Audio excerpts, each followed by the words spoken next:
some lady's walking through the checkout aisle at Trader Joe's, and she's like, that's Elvin from The Cosby Show, and she snaps a picture. And then it goes viral. It hits all the news cycles that Elvin from The Cosby Show is now working as a bag boy at a grocery store.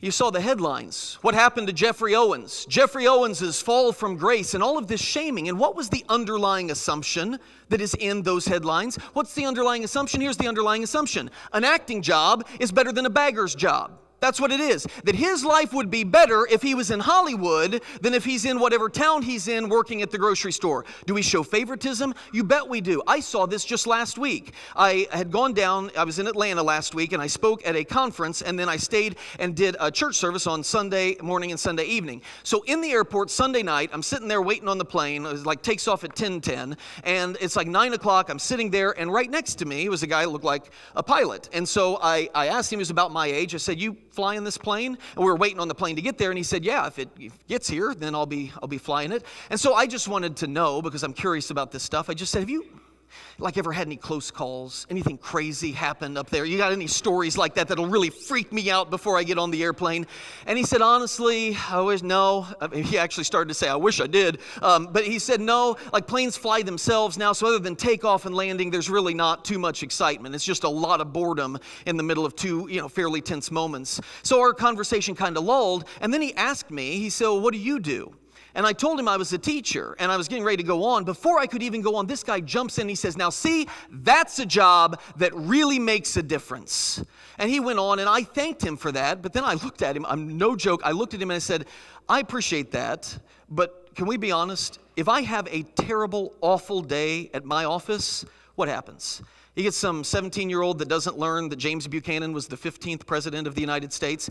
If you, sir, have a really tragic day at your office, what happens? All of us here and me, we fall 30,000 feet out of the sky and slam into the earth at 500 miles an hour in a giant, hideous, raging inferno. This guy looks back at me and just kind of nods and says, hey, thanks for the reminder, man. And that was it. That was our conversation. So I'm sure he had a really comfortable flight back, but that's what we do. We favor some jobs over others. We say that this job is better than that job, and this position is to be sought after and not that one. We show favoritism. And that's the whole part of our culture, but we're being told that isn't to be here. Out there, the world should see that, but when they walk in here, it shouldn't be present. There is neither Jew nor Gentile, neither slave.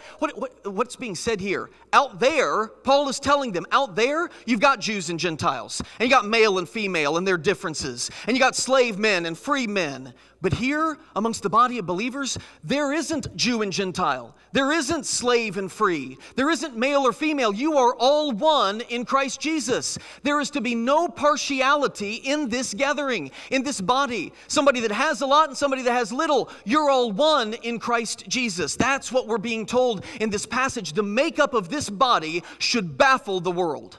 When they come in, they should be baffled by what they see because it's not what they live. What do I mean by that? Out there, you've got classes. People are associated and segregated by their classes or their racial differences.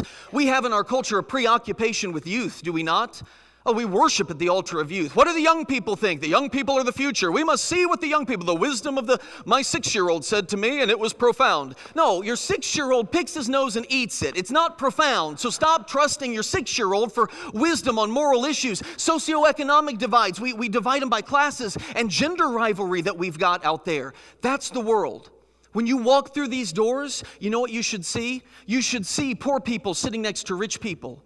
You should see black people sitting next to white people, old people sitting next to young people. You should see good-looking people sitting next to, and you should see guys in suits sitting next to guys in jeans, and you should see popular people, like at school. You got the popular kids, and then the ones that are overlooked. Here, they should be sitting right beside each other, because there is no popular and overlooked. We're all one in Christ Jesus. The same thing with adults. That's what you should see. Now, some